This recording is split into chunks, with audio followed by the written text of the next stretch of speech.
শুক্রবার সরস্বতী পুজো, আর এই দিনই বাড়ি মণ্ডপে নিয়ম মেনে হবে হাতে খড়ি অনুষ্ঠান।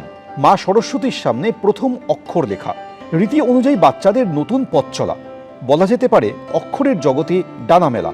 প্রতি বছরের মতো এবছরও লেক কালীবাড়িতে হবে হাতে খড়ি অনুষ্ঠান। সরস্বতী পুজো, আর এই সরস্বতী পুজোর দিনই ছোট ছোট শিশুদের হাতে খড়ি দেওয়ার রীতি আছে।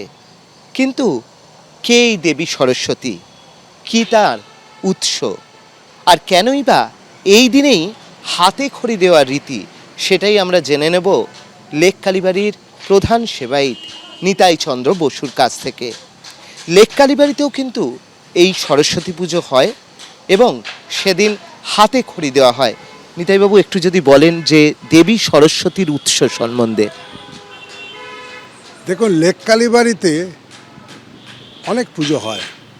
গণেশ পুজো থেকে শুরু করে বিশ্বকর্মা পুজো, দুর্গা পুজো, তারপর জগদ্ধাত্রী পুজো, মাঝে অবশ্য লক্ষ্মী পুজো, তারপরে আমাদের প্রতিষ্ঠিত মা করুণাময়ের পুজো, এবং তারপরে আসছে আমরা সরস্বতী পুজোতে। এবং সরস্বতী পুজোর পরে আরও একটা আছে বাসন্তী পুজো। এইটা হচ্ছে আমাদের চক্রাকারে বছরে হয়ে আসছে। 15 বছর যাবৎ এই মাঠেই হচ্ছে। খালি দেবী মা কালী করুণাময়ী মন্দির প্রাঙ্গণে প্রতিষ্ঠিত, ওইখানেতেই ওই পুজোটা হয়, বা সবসময় ওখানেই পুজো হয়ে থাকে। এই সরস্বতী পুজো আপনারা দেখতে পাচ্ছেন যে সরস্বতী ঠাকুর আমাদের এই মণ্ডপে এসে গেছে। 15 বছর যাবৎ এই মা সরস্বতীকে আমরা এই মাঠের মধ্যে উপস্থাপনা করে এসেছি। কারণ অসম্ভব ভিড় মানে এখানকার পুজোর ওপর মানুষের একটা গভীর আস্থা, এবং সেই আস্থার জন্যে আনুষঙ্গিক সব পুজো, যেমন হাতে খড়িটা অনেক বাচ্চা, খুদে খুদে বাচ্চারা আসে তারা হাতে খড়ি দেওয়ার জন্য। সেই সকাল 6টা, 6:30 থেকে এসে বসে থাকে তারা কখন হাতে খড়িটা হবে। তাদের উদ্যমে কোনো ঘাটতি আমি দেখি না। সেই জন্যই কিন্তু মন্দিরের তরফ থেকে সব কিছু পুজো অর্চনা, অঞ্জলি এবং আরতি, তার মধ্যেও কিন্তু হাতে খড়িকে বিশেষ প্রাধান্য দেওয়া হয়। এই হাতে খড়িটা সরস্বতী পুজোর দিনকে হয়। এখন কেন হয়, কেন দেবী সরস্বতী, কে এই দেবী সরস্বতী, যা আমাকে প্রশ্ন করা হলো। হিন্দু ধর্মে মা সরস্বতী হলেন বেদ, বিদ্যা, সঙ্গীত, শিল্প এবং জ্ঞানের অধিষ্ঠাত্রী দেবী। তাকে সাধারণত শুভ্র বসনে পদ্মাসনে আসীন, হাতে লেখনী, বীণা, পুস্তক, এই তার হচ্ছে কি সঙ্গে নিয়ে মা সরস্বতী বিরাজ করেন। এবং তার বাহন হচ্ছে রাজহাঁস। এই রাজহাঁস কি, যে হচ্ছে জ্ঞান আর বিবেকের প্রতীক। সরস্বতী শব্দের অর্থই হলো যিনি স্রোতের স্বরূপ, অর্থাৎ যার করুণায় জ্ঞান প্রাপ্তি হয়। বেদের ভাষায় তিনি বাগদেবী, অর্থাৎ যিনি বাকশক্তি, অর্থাৎ ভাষা এবং বুদ্ধিকে পরিচালনা করেন। জীবনের প্রথম যে শিক্ষা, প্রথম অক্ষর, প্রথম লেখার আনন্দ, এ সবই কিন্তু মানুষের মনে একটা চিরস্মরণীয় অভিজ্ঞতা। যেমন আমরা first day at school, last day at school, এইগুলো যেন একটা বিশেষ দিন। এই অভিজ্ঞতাটা আমরা বিভিন্ন জায়গায় করি। আমাদের বিভিন্ন এসেতেও লিখতে হয় first day at your school. আগেকার দিনে এসব ছিল আমাদের, আমরা যখন পড়াশোনা করতাম। বাংলা সংস্কৃতিতে এই প্রথম লেখার দিনটি কেবল একটি পারিবারিক ঘটনা নয়, এতে একটি পবিত্র আচার, যা পালন করা হয় মা সরস্বতীর পুজোর দিনে। এই আচারই হলো হাতে খড়ি, অর্থাৎ শিক্ষার পথে প্রথম পদক্ষেপ। এখন এই হাতে খড়িটা কি? হাতে খড়ি শব্দের অর্থই হলো হাতে কলম বা খড়ি, চক পেন্সিল দিয়ে প্রথম লেখা।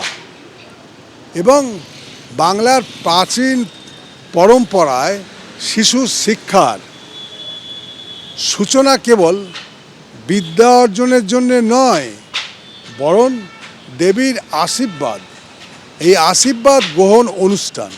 এটা হচ্ছে দেবীর, যে সরস্বতী দেবীর যে আশীর্বাদ, সেই আশীর্বাদ গ্রহণের হচ্ছে অনুষ্ঠান, এই হিসেবে কিন্তু পালন করা হয়। এইভাবে শুরু হয় শিক্ষা জীবনের প্রথম দিন। এই সরস্বতী পূজার সাথে সম্পর্কটা কি? কেনই বা সরস্বতী পুজোর দিন এই হাতে খড়ি হয়?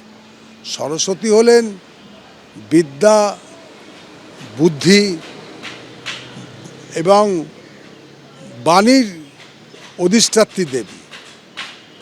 তার আশীর্বাদ ছাড়া কোনো শিক্ষাই পূর্ণ হয় না।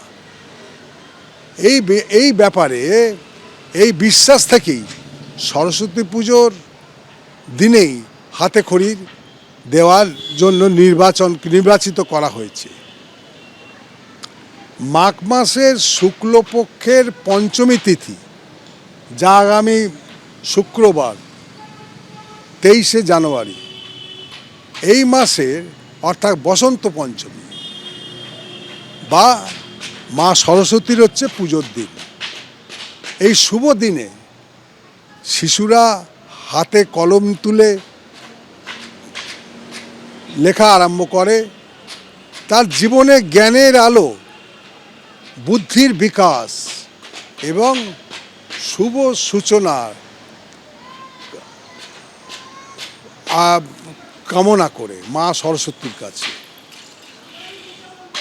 হাতে খড়ি সাধারণত হয় যিনি পুরোহিত তিনি করান, বা বাড়ির বয়োজ্যেষ্ঠ যদি কেউ থাকে তারাও সেই জিনিসটা করিয়ে থাকেন। শিশুকে তার বাবা মায়েরা বিশেষ করে স্নান টান করিয়ে, কাপড় চোপড় পরিয়ে তারপর দেবীর সামনে এনে হাতে স্লেট আর চক খড়ি এইসব দিয়ে পুরোহিতের কাছে বসানো হয়। তখন পুরোহিত মন্ত্র পাঠ করে, সেটা তার কানে যায় কি না, সরস্বতী মহাভাগে বিদ্যে কমল লোচনে বিশ্বরূপে বিশালাক্ষী বিদ্যাং দেহি নমস্তুতে। এরপর শিশুর হাতে খড়িটা তুলে দেওয়া হয়, দিয়ে সে তখন খাতায় বা স্লেটে লেখে। তাকে দিয়ে লেখানো হয়, হাতে ধরে লেখানো হয় ওং সরস্বত্যই নমঃ, অথবা অনেকে করে অ আ ক খ, অ আ হস্যই দীর্ঘই বা ক খ গ ঘ লেখায়। অনেক জায়গায় শিশুরা দেবীর চরণে ফুল অর্পণ করে দেবীকে প্রণাম জানায়, এই বিশ্বাস নিয়ে যে তাতে দেবীর কাছ থেকে বিদ্যার বর পাওয়া যাবে। এই হচ্ছে তাদের আশা আকাঙ্ক্ষা নিয়ে তারা দেবীকে প্রণাম করে, এবং এই আশা নিয়ে। এর সামাজিক ও সাংস্কৃতিক তাৎপর্যটা কি? হাতে খড়ি শুধুমাত্র শিক্ষার সূচনা নয়, এটা একটা সাংস্কৃতিক উত্তরাধিকার। এই দিনে পরিবারের সকল সদস্য, সব লোকজনের মধ্যে, একটা ফ্যামিলির সব লোকজনের মধ্যে শিশুর প্রথম লেখার একটা গর্ব, আর দেবী পুজোর পবিত্রতা মিলে একটা অনন্য আবহাওয়া তৈরি হয়। এই আচারটি বাঙালির জীবনে বিদ্যার প্রতি যে শ্রদ্ধা, সংস্কৃতির প্রতি যে ভালোবাসা এবং প্রজন্মের ধারাবাহিকতা, এটা হচ্ছে তারই প্রতীক। শিশুদের অনেক স্কুলে আমরা দেখেছি যে তাদেরকে একটা ক্লাসের মধ্যে সম্মিলিত রেখেও হাতে করে অনুষ্ঠান হয়। সেখানে তারা প্রথমবার শিক্ষার দোরগোড়ায় গিয়ে পা রাখে। এবার কথা হলো যে আজকের এই যে প্রযুক্তির নির্ভর যুগে হাতে খড়ির মাহাত্ম্যটা কি, মাহাত্ম্যটা নিশ্চয়ই আছে। যদিও এখন হাতে খড়ির পরিবর্তে অনেকে খড়ির পরিবর্তে পেন বা মার্কার পেন ব্যবহার করে, তবে মূল উদ্দেশ্য কিন্তু এক, সেই মা সরস্বতীর আশীর্বাদ এবং শিক্ষার প্রথম পদক্ষেপ গ্রহণ। এটা বাঙালির মননে আজও এক পবিত্র, আবেগময় এবং বিশেষ শুভ দিন। সরস্বতী পুজোর এই যে হাতে খড়ি, এটা একটা কেবল রীতি নয়, এটা একটা আধ্যাত্মিক এবং সাংস্কৃতিক সূচনা। এদিন শিশুর জীবনে জ্ঞানের প্রদীপ জ্বলে ওঠে, আর মা সরস্বতীর করুণা তার পথ আলোকিত করে। যেদিন হাতে খড়ি, সেদিনই জীবনের প্রথম আলোকপ্রাপ্তি, শিক্ষার আলোকপ্রাপ্তি। সরস্বতী পুজোর দিন তাই শুধু এটা একটা পুজো নয়, এটি বিদ্যা, সংস্কৃতি এবং আশীর্বাদের উৎসব, যেখানে এক নূতন প্রজন্ম প্রথমবার কলম ধরতে শেখে আর বলে ওং সরস্বত্যই নমঃ। এই হচ্ছে হাতে খড়ির তাৎপর্য, হাতে খড়ির বিশ্লেষণ এবং কেন সরস্বতী পুজোর দিন এটা করা হয় তার বিশদ বিবরণ। লেককালীবাড়িতে এই সরস্বতী পুজোর দিন ঠিক এইভাবেই আমরা চেষ্টা করব এই সরস্বতী পুজোর হাতে খড়ি দেওয়ার, এবং এই যেভাবে আমরা শিখে এসেছি আমাদের পরমারাধ্য পূজ্যপাদ গুরুদেব, যিনি এই সরস্বতী পুজোর হাতে খড়িকে বিশেষ প্রাধান্য দিয়ে, এই মন্দিরে কিভাবে হবে, স্লেট কিভাবে ধরতে হবে, কিভাবে পেন্সিল ধরাবে, তাকে প্রথম কে পেন্সিল ধরাবে, তিনি চাইতেন যে শিক্ষিত কোনো মামা তার ভাগ্নেকে বা বঞ্ঝিকে ওইভাবে আস্তে পেন ধরিয়ে এই শিক্ষা প্রথম শুরু করা, শিক্ষার দোরগোড়ায় নিয়ে যাক।